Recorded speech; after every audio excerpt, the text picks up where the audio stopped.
Bonjour à tous, aujourd'hui on va faire un exercice sur le feu d'artifice qui est tombé au CCINP.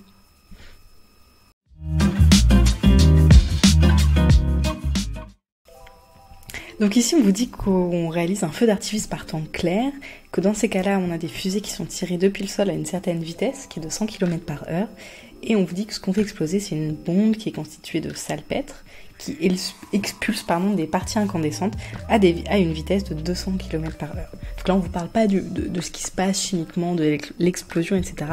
On vous dit juste, on lance une fusée, elle explose à une vitesse de 200 km.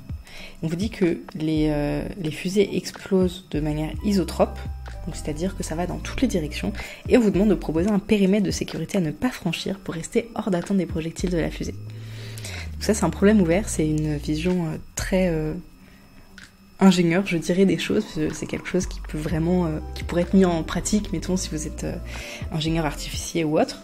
Donc ce qu'il faut se poser ici, c'est faire les bonnes hypothèses, parce que ce qu'on vous demande, c'est pas précisément où est-ce que ça va exploser, on vous demande un périmètre de sécurité. Donc il faut vraiment viser le plus large possible.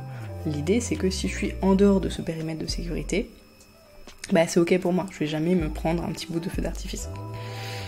Donc une question à se poser, c'est où est-ce que la bombe elle explose lorsqu'elle est dans les airs.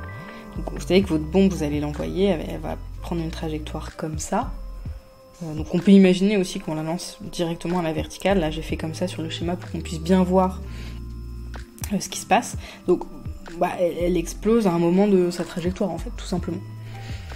Le mieux, vous voyez que si elle explose ici, tout en haut de sa trajectoire, ce qu'on appelle la flèche, les parties incandescentes vont tomber et vont couvrir un périmètre qui ressemble à ça, vous voyez.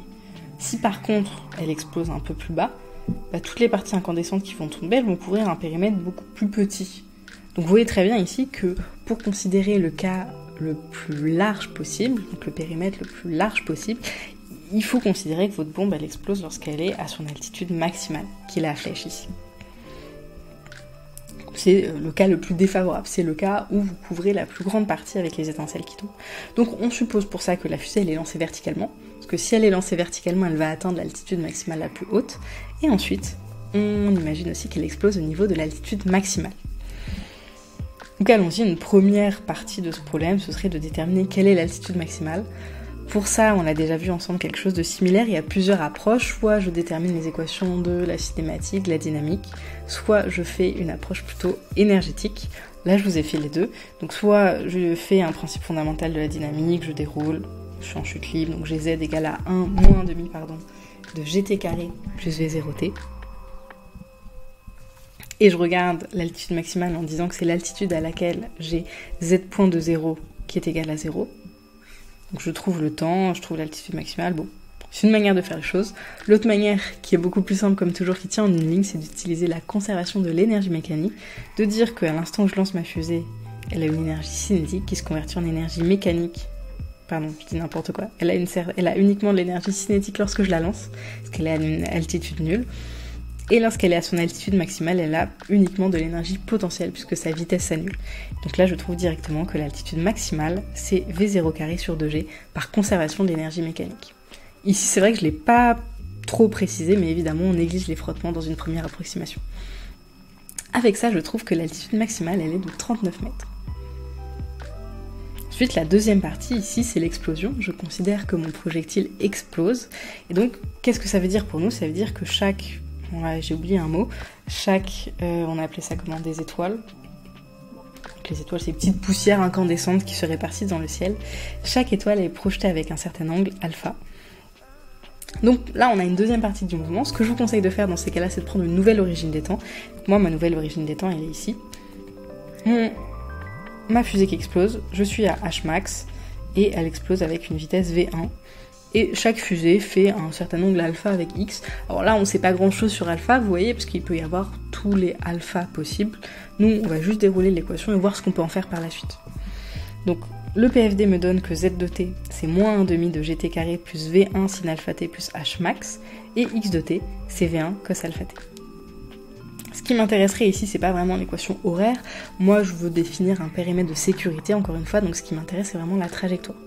Ça m'intéresse pas de savoir comment ma trajectoire est parcourue, à quelle vitesse, etc. Non, moi ce que je veux savoir c'est, ok, mes étoiles incandescentes, d'où est-ce qu'elles partent, où est-ce qu'elles arrivent. Donc pour ça, pour avoir l'équation de la trajectoire, on élimine la variable temporelle, on utilise pour ça la seconde équation, vous voyez, qui est beaucoup plus pratique, et on dit que t, c'est x sur V1 cos alpha. Ça me donne l'expression de la trajectoire, qui est z de x, qui est égale à moins 1,5 de gx2 sur V1 cos carré de alpha, plus tan alpha x plus h max. C'est une équation que vous connaissez bien, c'est la trajectoire lorsque j'ai une chute libre, quand je lance un projectile ou autre. Et donc très souvent on utilise une petite astuce trigonométrique qui est d'utiliser le fait que 1 sur cos carré, c'est 1 plus tangente carré. C'est pratique pour nous parce qu'on va avoir une équation avec uniquement des tangentes carrées. Finalement, l'équation de ma trajectoire, c'est la suivante. Encore une fois, on parle des parties incandescentes à partir du moment où mon projectile explose. Et c'est moins 1,5 de gx2 sur v1 carré, facteur de 1 plus tangente carré de alpha, plus tangente alpha x plus h max. Ça, c'est l'équation de ma trajectoire de mes petites parties incandescentes.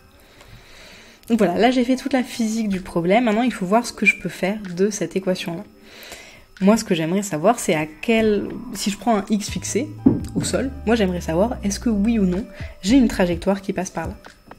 Si j'ai une trajectoire qui passe par là, bah ça veut dire que je suis à l'intérieur de l'endroit où potentiellement j'ai des petites étincelles qui m'arrivent dessus. Donc je suis pas dans le périmètre de sécurité. Moi, ce que j'aimerais, c'est être à l'extérieur de ce périmètre-là. Enfin, ou dans le périmètre de sécurité, ça dépend ce qu'on appelle le périmètre de sécurité. C'est l'endroit où si je suis à l'extérieur, j'ai aucun projectile qui m'attend. Et donc pour ça, il faut regarder déjà au niveau du sol. Parce qu'a priori, on va regarder ce qui se passe au sol. Donc au sol, l'équation en fait va devenir ça. Il suffit juste de prendre ce qui se passe en z égale 0. Maintenant, je regarde si je prends un point x, si cette équation a une solution qui est réelle, parce qu'on est en physique, on prend des longueurs qui sont réelles, et si je fixe x, ce que je veux, c'est qu'il y ait une solution réelle pour tangente alpha. Pourquoi ? Parce que ça voudrait dire que j'ai un certain angle qui fait que mon projectile va m'atteindre. Donc dans ces cas-là, le point x est atteint par le projectile. Si je veux être hors d'atteinte, il faut que pour mon x fixé, j'ai un déterminant négatif, c'est-à-dire que je n'ai pas de solution réelle pour tangente alpha. C'est, je pense, la seule subtilité de cet exercice, c'est de voir qu'en fait, dans ce cadre-là, vous fixez x et vous regardez est-ce qu'il y a des valeurs de alpha qui permettent d'atteindre cette valeur de x, c'est-à-dire que cette trajectoire a des solutions réelles pour alpha. C'est la manière de voir le problème. Donc en fait, vous allez calculer le déterminant de ça. On va déjà réorganiser un peu l'équation pour qu'elle soit mise uniquement en fonction de tangente alpha. Donc voilà le polynôme de second degré. J'ai un facteur c, un facteur b ici et un facteur a. Encore une fois, je précise, x est fixé. Moi, je prends un x et je regarde est-ce que oui ou non, j'ai une trajectoire qui passe par là. Je calcule le discriminant de ça en fonction de tangente alpha. Donc vous voyez que encore une fois, c'est assez pratique d'avoir fait le changement de variable 1 sur cos carré pour 1 plus tangente carré de alpha, puisqu'on a une équation en tangente alpha ici. Donc mon déterminant, je vais le calculer comme ça, c'est b carré moins 4ac. Et donc ça me donne x carré plus 2g x2 h max sur v1 carré moins g2 x4 sur v1 à la puissance 4. Je veux qu'il soit négatif. Donc ce que je veux, c'est que 1 plus 2g h max sur v1 carré moins g2 x2 sur v1 4 soit plus petit que 0. Pourquoi ? Parce que là j'ai des x. X il est non nul évidemment, parce que si vous lancez votre fusée depuis le sol, si vous restez juste en dessous, a priori vous n'êtes pas dans le périmètre de sécurité. Et donc ce qu'il faut, c'est que x, moi ce que je veux une condition sur x, il soit plus grand que cette valeur-là, que x carré soit plus grand de cette valeur-là. Donc là je peux utiliser ce qu'on a fait dans la première partie de l'exercice qui est déterminer h max.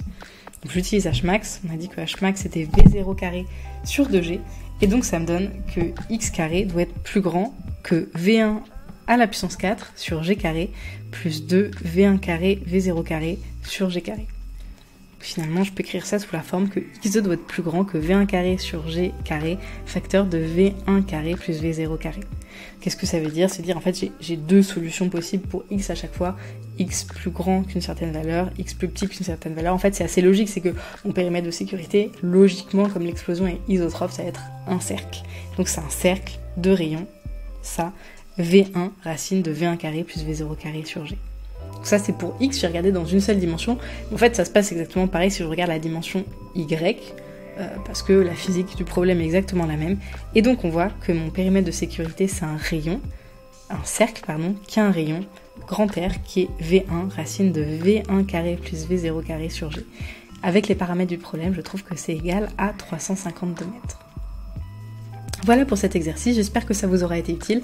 Je pense que dans la physique c'est de la chute libre, donc il n'y a pas grand chose de compliqué. Le seul point délicat, comme je vous ai dit, c'est de déterminer qu'est-ce que ça veut dire que je suis dans le périmètre de sécurité ou pas. Et donc, en utilisant l'équation de la trajectoire, il faut déterminer est-ce qu'on a une solution réelle ou pas à X fixé. Une fois que vous avez vu ça, après le reste c'est juste des calculs, il n'y a rien de très compliqué ici. Voilà. C'est un exercice que j'ai vu tomber comme ça a priori c'est un exercice qui est issu des planches de CCINP, un problème ouvert, des petits problèmes ouverts un peu comme ça sur des périmètres de sécurité, des explosions de feux d'artifice, il y en a à différents concours, j'en ai vu aussi aux mines, des exos qui ressemblent un peu à ça, donc ouais, c'est quelque chose d'assez transversal en fait. Voilà, on se retrouve demain du coup pour faire une vidéo de maths cette fois-ci. N'hésitez pas à laisser des commentaires et à me dire ce que vous avez pensé de ce type d'exercice et si ça vous a été utile. À bientôt.